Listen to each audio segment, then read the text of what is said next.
They're doing some work in the office suite, so I don't know if you hear that noise in the background, but there is definitely some noise in the background. I apologize for that.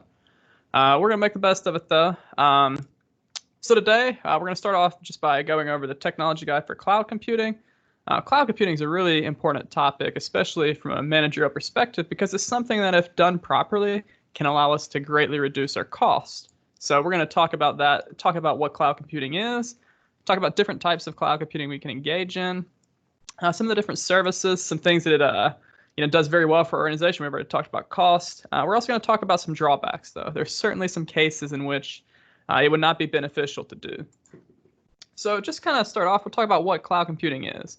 So the most basic level, it's computing that's done off-site. So it's not done on hardware that you necessarily own as a firm. Instead, it's almost as if you're leasing some pool of hardware to use. So that's what we're doing when we're using cloud computing. That's going to contrast with on-premises computing. And on-premises computing means we own the infrastructure. We have the software licenses in our company's name. And that's basically how we're going to have it. Is if it's going to be done in the cloud, using software as a service or similar approaches, it's going to be cloud computing. So it's just a matter of, where the servers are and who ultimately owns the servers themselves that determines, whether it's cloud computing or not. Pretty self-explanatory, but it provides organizations with many advantages. We consider cloud computing as very flexible. If our organization rapidly grows, we can certainly adapt the capacity that we have far easier with cloud computing. The reason being is that with cloud computing, we're not tied to some amount of infrastructure we own. You can imagine that if you're buying server equipment, you're probably not going to be able to get, free next day shipping. It's going to be, very heavy, very hard to move boxes in a lot of cases. And, you'd probably have to wait to get them. You'd have to wait to have them installed. You'd have to wait to install stuff on them. Well, with cloud computing, you don't have to do any of that. Basically, you simply tell your provider, hey, I'd like to upgrade my capacity that I have access to. And they say, okay, it's going to cost you this much. You still fine with that? You say yes, and then you have it. I mean, it's quite a bit simpler in terms of flexibility. Kind of plays into scalability, easily being able to adjust both upwards and downwards the amount of capacity you have access to. Then in addition to that, we can have certain advantages with the reliability. Not to say that we'll always have more reliable services with cloud computing, but certainly in most cases, you would have the ability to kind of dictate inside of a contract, what level of reliability do we expect? A lot of times you would get something like 99.5%. And that would be basically saying that, we'll have no more than about 36 to about 40 hours of downtime in a year. If we do, here are the penalties associated with that. Typically, it's going to be penalties in terms of getting some free service back for that downtime. So that's all going to be kind of played out. A lot of times you may hear 99% uptime and think that's really good. But is that really good? I mean, that's basically 3.625 days that you're down per year. So that's certainly something that's going to be a consideration, is what degree do you want to have the reliability? You could certainly get much higher than 99.5%. You could get 99.9%. It's going to be a lot more costly, though.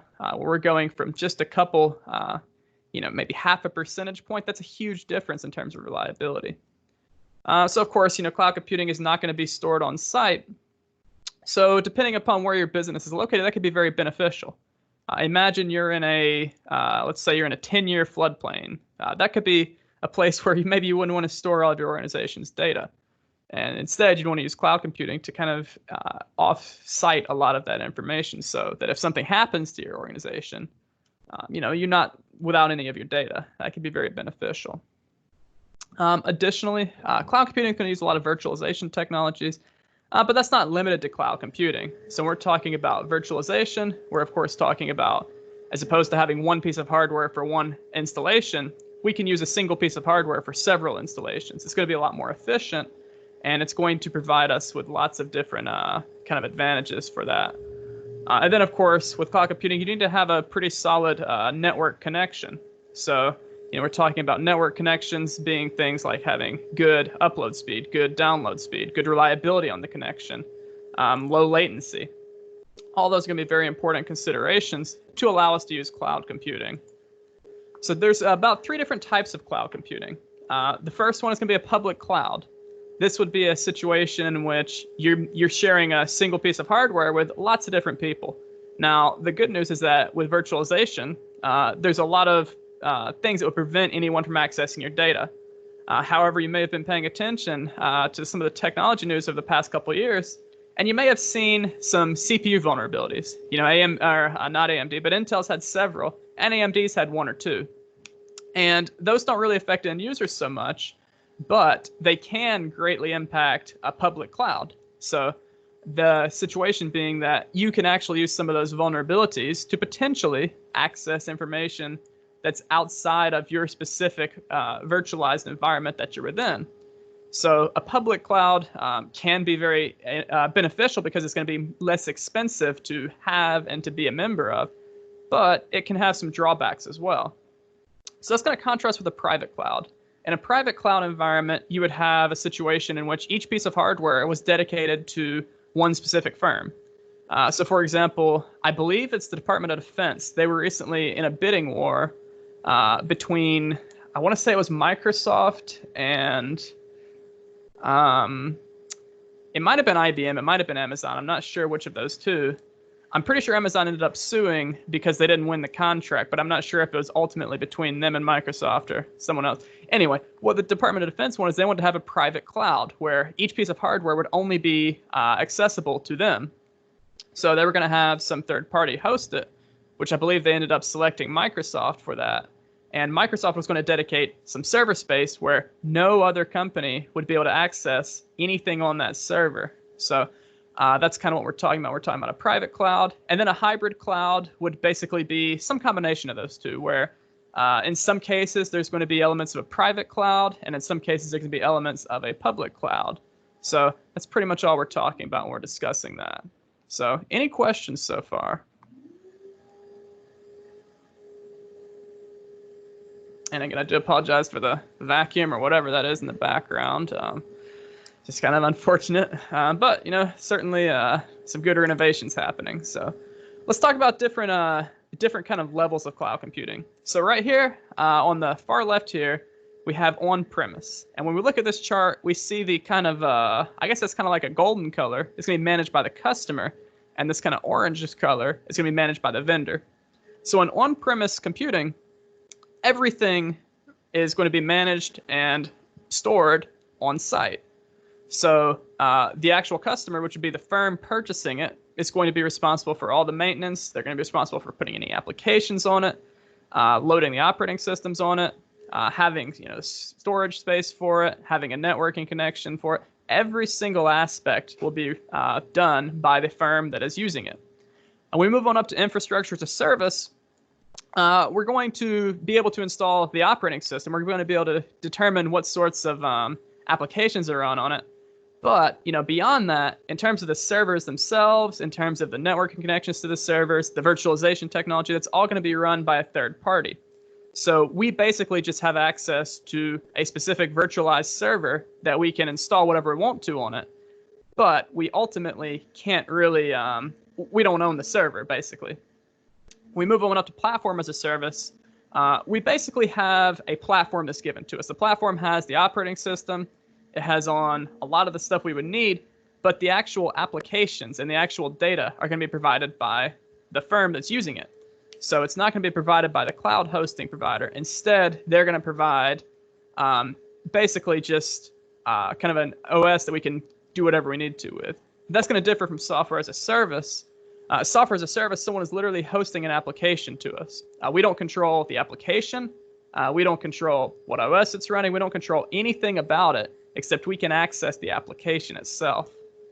So really what we see is as we move from on-premise to software as a service, we see that the company that is using it is going to lose some control. So basically, as you kind of move up that chain, you have less control, but at the flip side, meaning that you can really kind of have a lot of flexibility.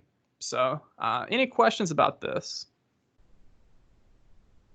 So it would probably be advantageous if you were a smaller business to consider using things like software as a service to kind of allow you to have a more scalable interface and to have a lot of the maintenance task pushed to a third party.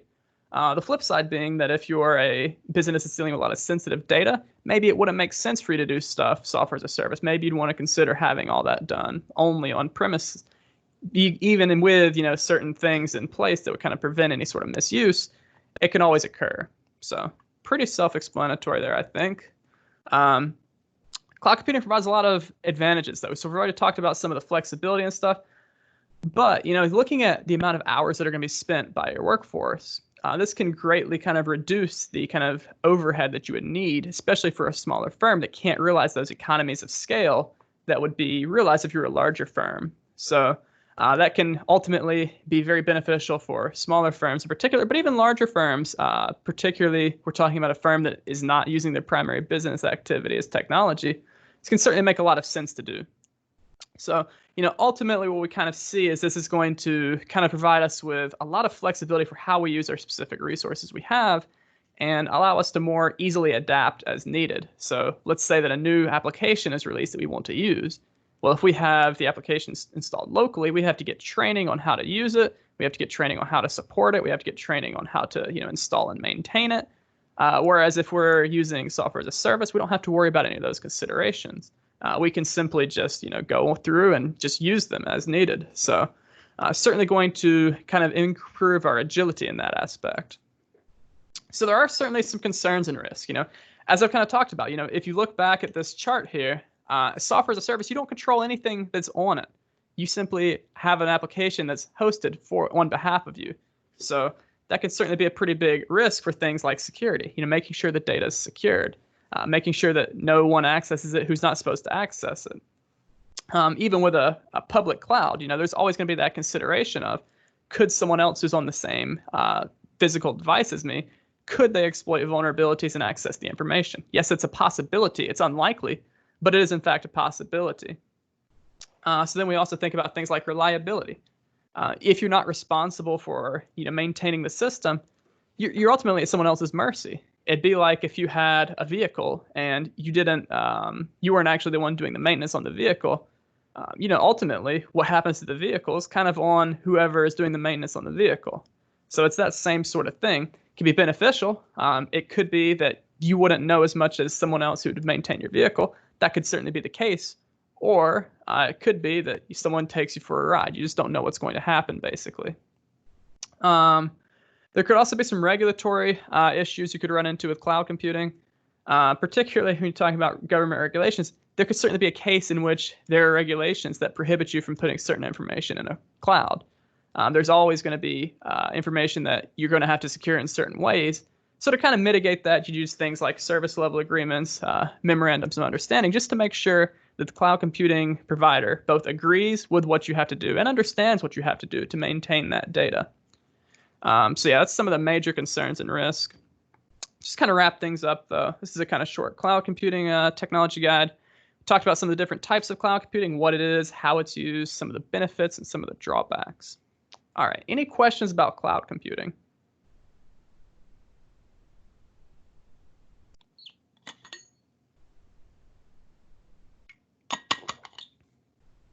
All right, well, apart from talking about cloud computing today, we're also going to talk about any other question. Whoops, that was the wrong button I just clicked there. Any other questions you may have about anything we've covered in the class so far. So certainly feel free to ask any questions that you would like to. How many questions will be on the test? I'm pretty sure there's 135 questions. You'll have 3 hours to answer it. Last semester, I gave the exact same final. And I looked, and about 80% of students finished it in 2 hours or less. So it's going to be a similar format to previous exams that you've had in here, only it's just going to be, unfortunately, a lot longer. And normally I wouldn't give a 3-hour test, but unfortunately, I have to allot 3 hours per university guidelines. So that's kind of where we're at with that.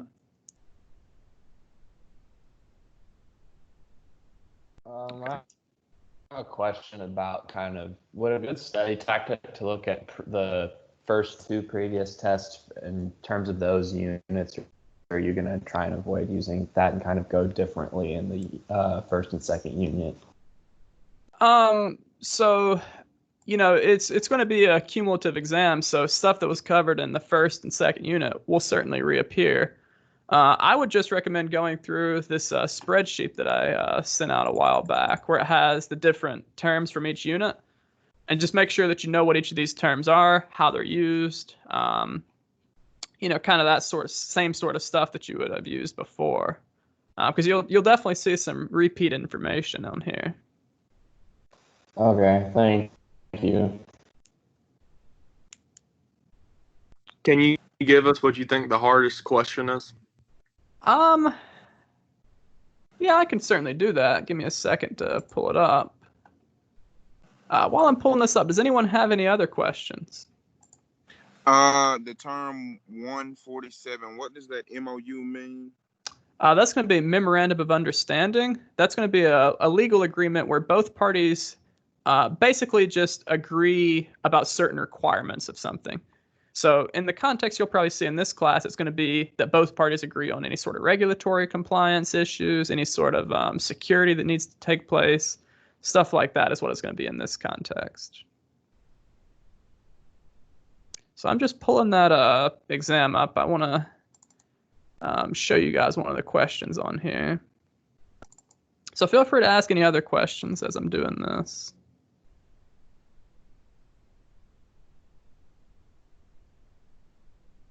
Is it all pretty even, or is there like some topics that are like heavy on it? You know, for the most part, it'll be, I think that Unit 3 may be emphasized slightly more. Maybe it'd be like 40% versus the other two, maybe 30% or so. But for the most part, it should be pretty even in terms of the spread of the questions.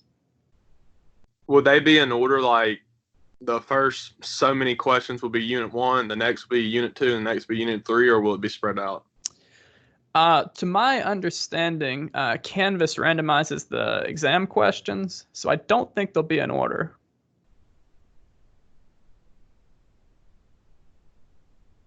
I'm just trying to find that question. I wouldn't say it's a tricky question, but it's certainly one you'd want to read through very carefully. So I'm just trying to find the test. Whoops.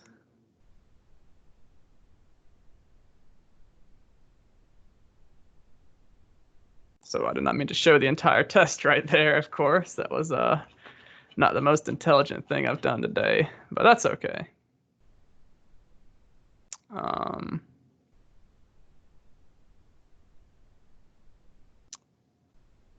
Okay. So yeah, I've got the question. Now I'm just going to pull up the supplement. Have I sent out the supplement for exam 3 yet?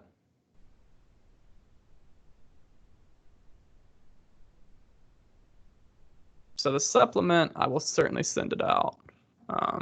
Just taking just a little bit of time here. So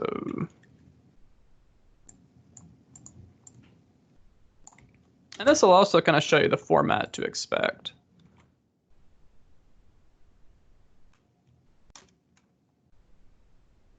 All right, so let's go through this question right here. It says, Dilbert wants to add up the sales for 2018 from the forecasting data.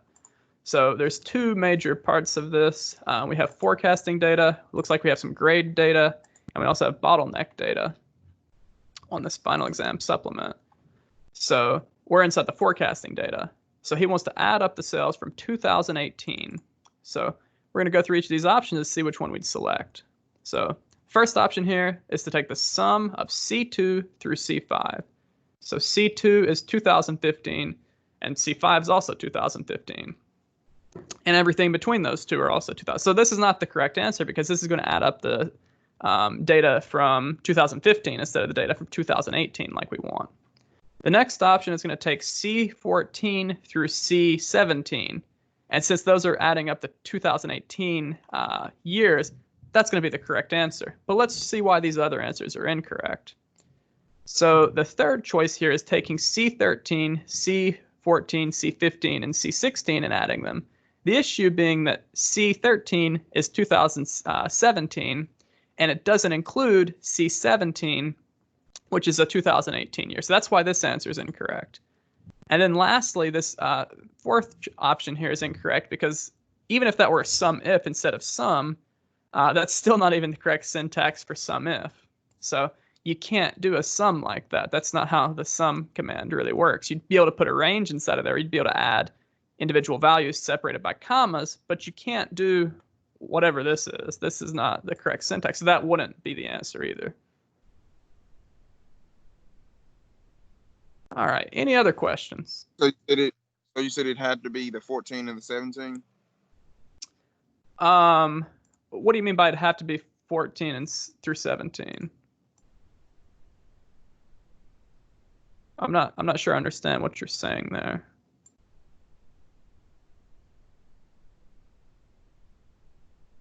He was talking about the answer choice. So yeah, it would be the 14 through 17.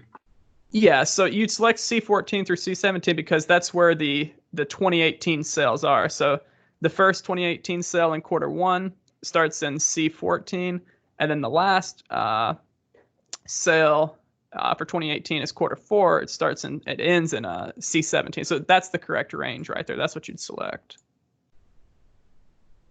Okay. And certainly, I mean, definitely read through these, certainly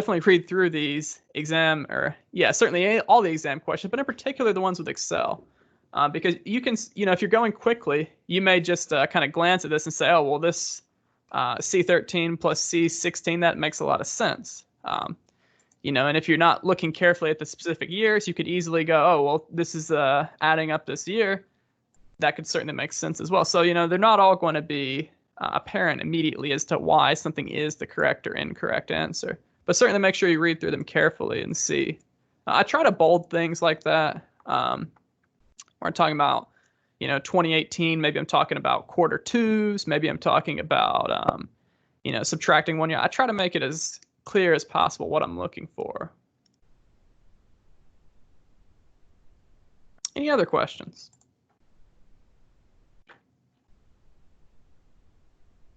So I can take questions about anything we've covered in class. Can you go back to that vocab list? Yeah, that. Yeah.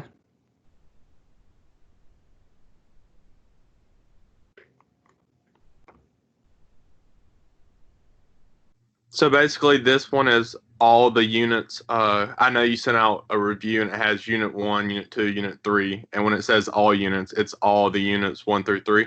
Exactly. Yeah. So, I mean, basically all I did for this all units was I just copied and pasted all of them just inside of one worksheet. So it's a little easier to work with. But, Okay. It's the same information if you went through unit 1 individually, unit 2 individually, and unit 3. It's the same information.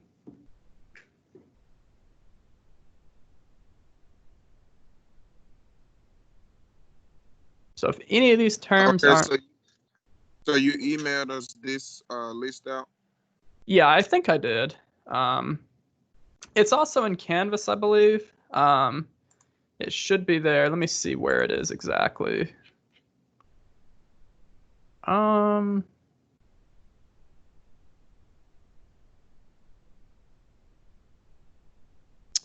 it was here.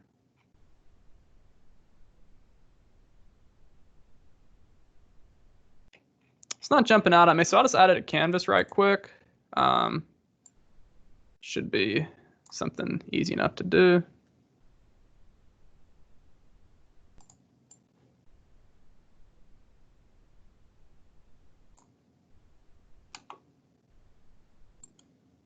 Any questions while I'm doing that, by the way?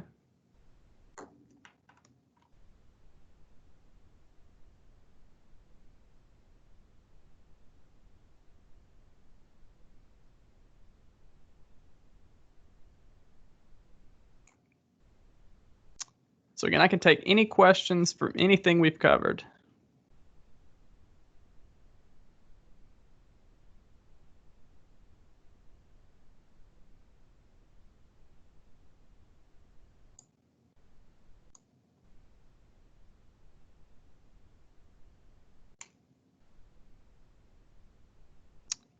Did everyone see where I posted the, I'm not sure what I called it, but where I went through each of the different functions and each of the different operators in Excel and kind of defined them and gave some sample uses and all that?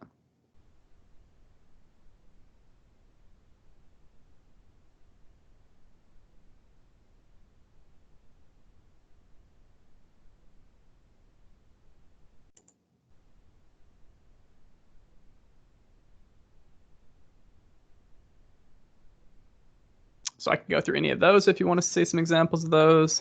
I could do a problem where we go through some risk analysis if you want to see another one of those. I could go through a couple ERDs if you want to see some of those. Anything you want. Can you go through some ERDs? Sure. Let me pull one up. Just be 1 second while I'm pulling this up.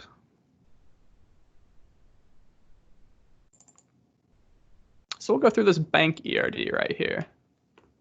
Just kind of do a quick little refresh on it. Okay, so go through the different parts of it. I'll go through, the different relationships within inside of it, as well as all the different information you really need to know. So, each of these things in blue, customer account, transaction, and branch, those are all examples of entities. An entity is going to be the same thing as like a table name, where basically it's going to be kind of the noun for what we're going to have information about.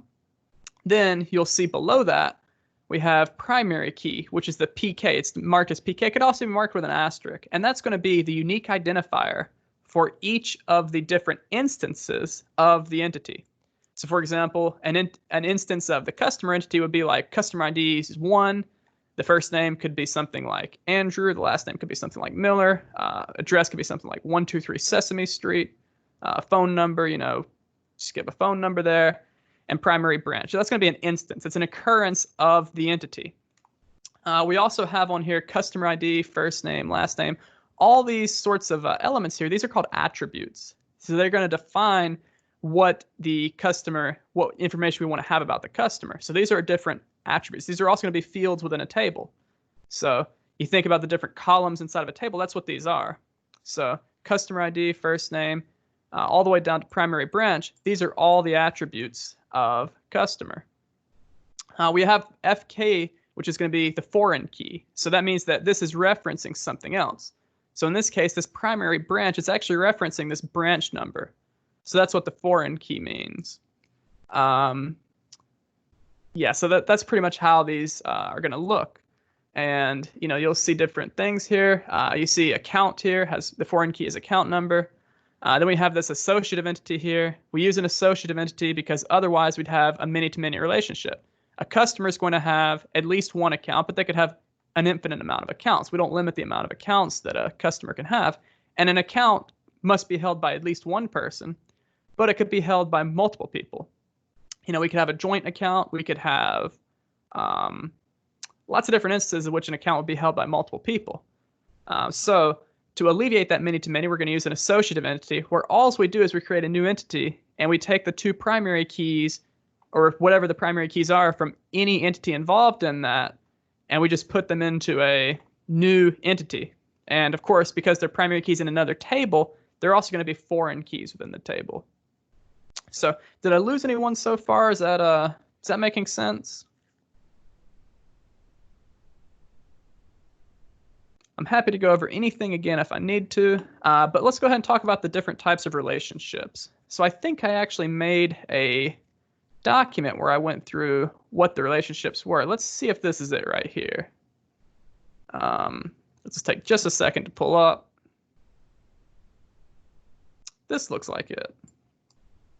Okay, so basically, with these different types of relationships, we can have several different symbols. If we have a circular symbol or maybe an elliptical symbol, that's going to be a 0.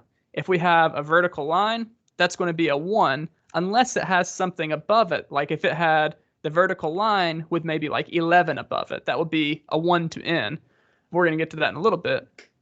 And then lastly, if we have a crow's foot, which is going to be just basically 3 kind of lines going like this toward the entity, that's going to be the many symbol. We can also refer to many as infinite. So looking at this here, we have 0 to 1, we have 0 to many, we have a 1 to 1, we have a 1 to many, we have an n to many, an n to n, and then a many to many. So those are the major types of relationships that we would see. And basically what we see is whichever is further away from the entity, that's going to be the minimum amount that we're going to see of the relationship. And whatever's closer to the relationship, that's going to be the maximum amount. So we're always going to read this. The smaller one is going to be the minimum, of course, and then the larger one is going to be the maximum. So yeah, that's pretty much what we need to say there. And then, of course, looking at one of these, let me zoom in a little bit more so you can see it a little better. Not quite that much. Zoom right there. So you would read this by saying customer has one-to-many customer accounts, but a customer account is held by one and only one customer. Same thing with branch. Customer has one and only one branch, but a branch has one-to-many customers. That's how you read these. So any other questions about ERDs? Anything I can repeat? Anything like that?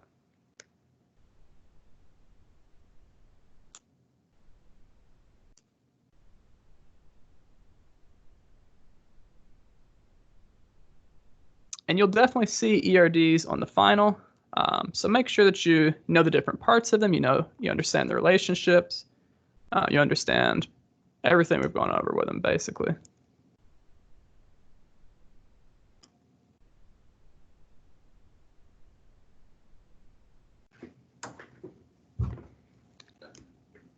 All right, who's got another question for me?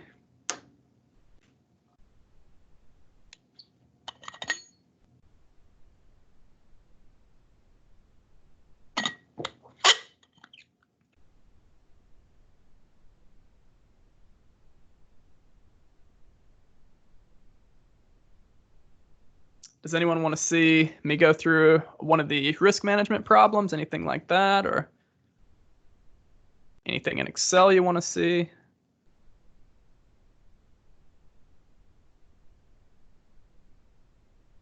Risk management would be good.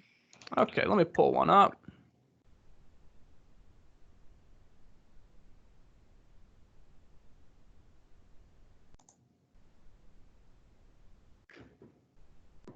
Just takes just a moment to pull things up.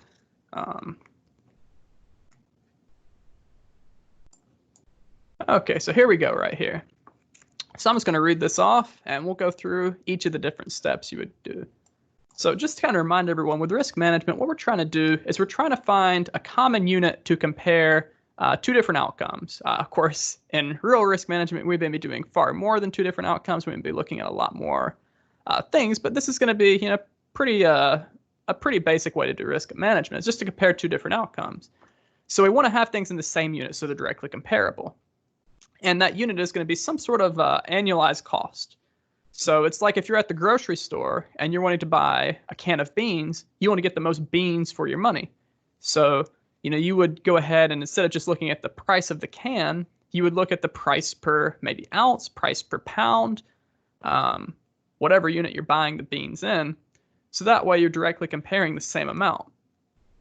That's exactly what we're doing here. So let's go ahead and read this off. Bill runs a technology firm. He currently applies some security measures, but they do not meet the regulatory compliance his firm is subject to. As such, he anticipates getting hit with an attack every 10 years. Bill will lose $100,000 in business and have to pay $200,000 in fines to a government agency. Bill is approached by Steve, who offers to provide services to Bill for $190,000 up front and $10,000 per year for the next 10 years. Steve claims he can reduce the occurrences of attacks to once every 100 years. Additionally, Steve's services will remove the fine since his services meet the regulatory requirements. Based on this, what should Bill do? So first thing we want to do is we want to say, what are we going to have right now? So we take the cost of occurrence. We're going to have $100,000 in business lost and also have to pay $200,000 in fines. So the total cost of occurrence is going to be $100,000 plus $200,000 gives us $300,000. And we also know this is going to happen every 10 years. So we take 10 divided by 100 to get us a nice clean percentage. Gives us 10% of years we expect this will happen. So we want to get the expected cost, which we're just going to multiply the $300,000 cost of occurrence times 10% to get us the annualized cost of occurrence is about $30,000. We're going to compare that to the protective services. So we see that the protective services are going to reduce the cost of occurrence to only have this $100,000 in lost business, because we see in the problem that the services will remove the regulatory fines because it meets compliance. So this is also only going to happen once every 100 years. So we take that 1%, because we take 1 divided by 100 gives us 1%. We multiply the $100,000 for the cost of protection by the likelihood of occurrence, which is 1%, gives us $1,000. Now we're not quite done yet because we also have to see how much bills services cost. So we have an upfront cost of $190,000 as well as ongoing cost of $10,000 per year for 10 years. So we take that upfront cost, we're going to then get the operating cost, which would take $10,000 times 10 years, gives us $190,000 or $100,000 rather dollars, and that gives us the operating cost. So we add in the upfront cost with the operating cost, $190,000 plus $100,000 gives us $290,000. We want to go ahead and annualize that cost as well. So we take the $290,000 divided by the 10 years this service is good for, gives us $29,000. So to calculate the total annualized cost with protection, we take the annualized cost of occurrence, which is $1,000. We add in the annualized cost of protection, which is $29,000, gives us a total annualized cost with protection of $30,000. So since these two costs are the same, we're not going to realize a difference, and you just select that answer choice. So does that make sense to everyone? Is anyone lost on anything? Do I need to go over anything again, or?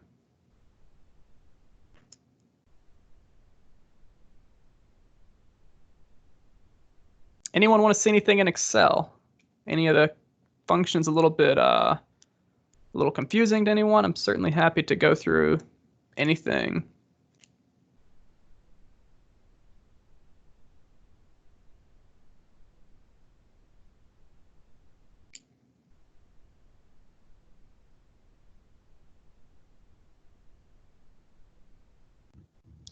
Can you talk about simple exponential smoothing again?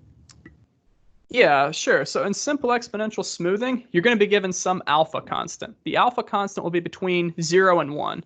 I shouldn't say it'll be between 0 and 1 because it can also be 0 or 1. So it's going to be somewhere in there. And what you're going to do for simple exponential smoothing is you're going to take that alpha constant. You're going to multiply the previous actual value by that alpha constant. And then once you've done that, you're going to take 1 minus alpha, and then you're going to multiply that by the previous forecast value. So the forecast value will always be given. So basically, let's just do a quick example here. Let's say the previous value was 10,000, and the forecast is going to be 1,000. So if our alpha is 0.5, we would take 0.5 times 10,000, and that's going to give us 5,000. Then we're going to add in the 1 minus alpha, which is again 0.5, multiply that by 1,000, that gives us 500. We add those two together. So that's going to give us 500 plus 5,000, which is 5,500. So that would be the forecast using simple exponential smoothing if the alpha were 0.5. Does that make sense? Yeah. Yeah, so certainly any of these types of formatting, I can go through examples in Excel with them. I can just tell you what they are. Anything you want to see with that, I'm certainly happy to do.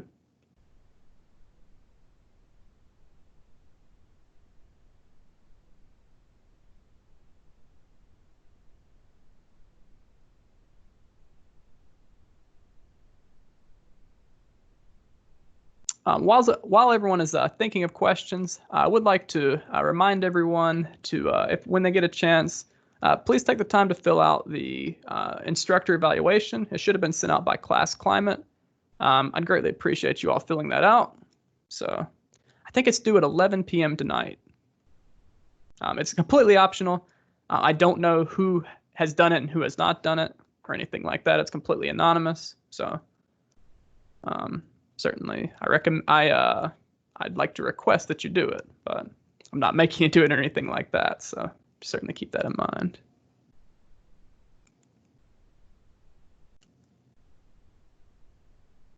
Any other questions about anything we've covered, anything anything you may be tested over, anything like that?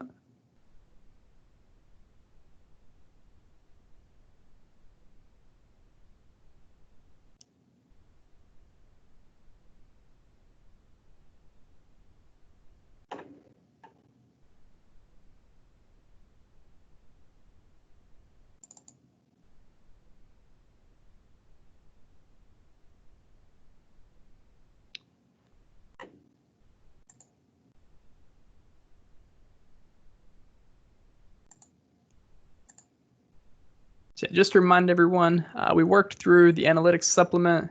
We did a lot of different things, kind of using some real data from actual companies, just kind of doing things like the basic kind of forecast, to predicting things like seasonal constant, looking at the average monthly sales, we did a naive forecast, seasonal naive forecast, simple moving average, weighted moving average, as well as simple exponential smoothing.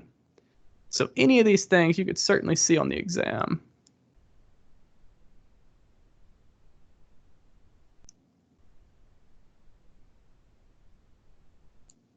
I'm a little confused about seasonal constant. You want me to go through how you'd calculate it? Yeah. Okay.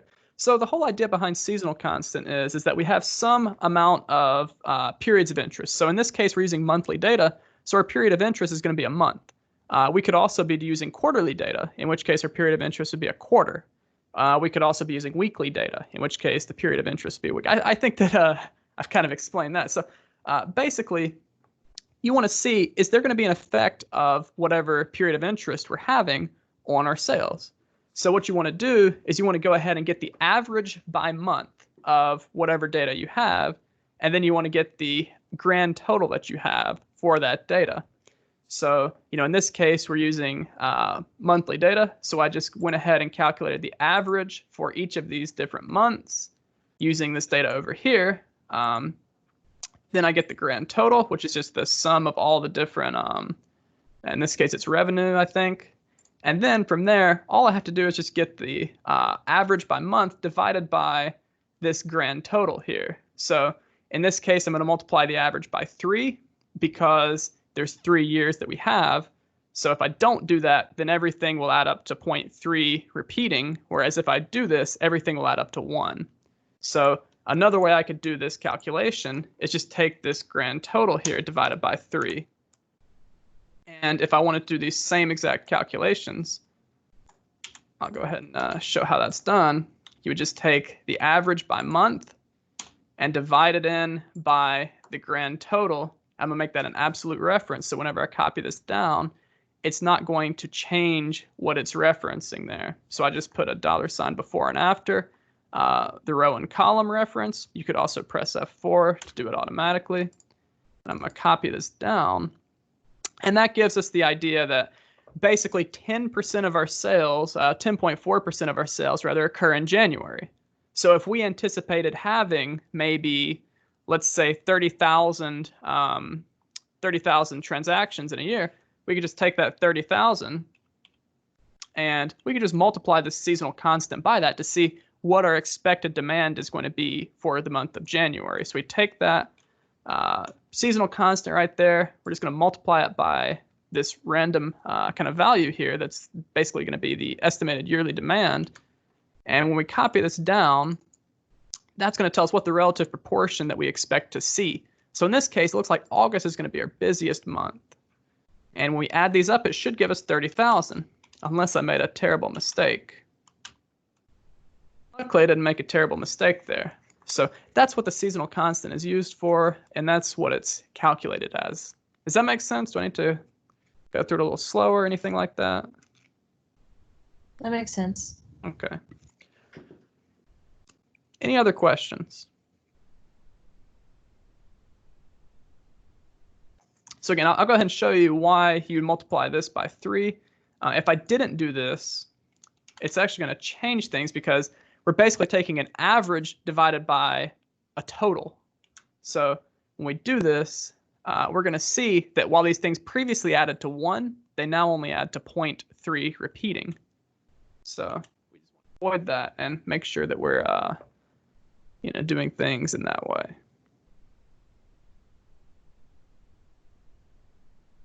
All right, any other questions about anything?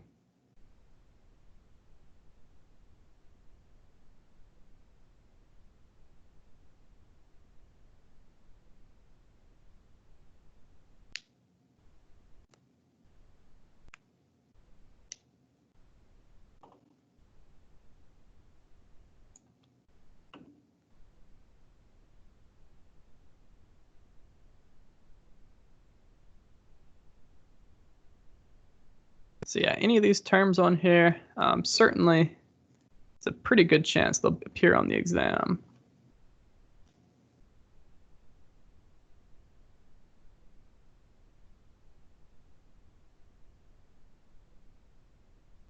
Can you talk about the triple constraint model?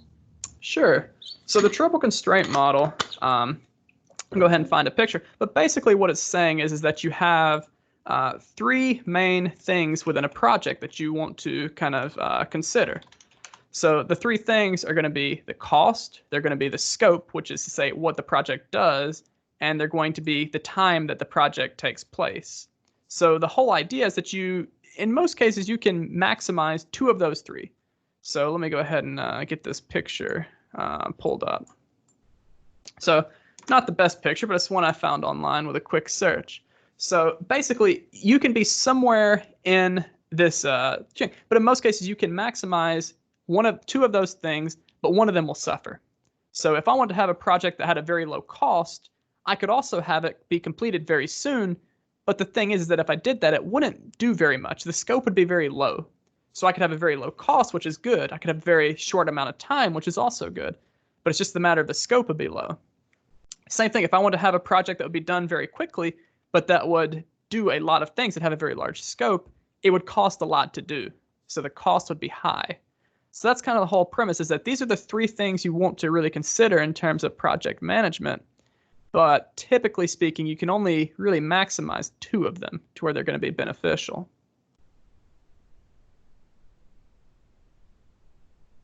So,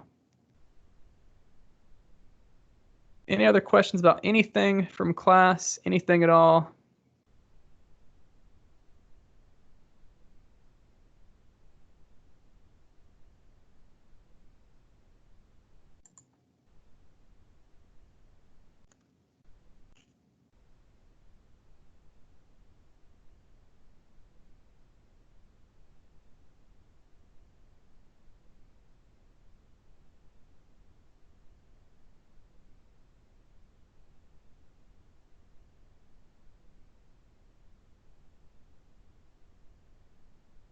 Well, that's really all I had today, guys. If you don't have any other questions, certainly feel free to go have a good weekend, whatever you want to do there. But if you do have any other questions, I'll certainly stick around until I'm the only one here. So certainly feel free to ask anything you want.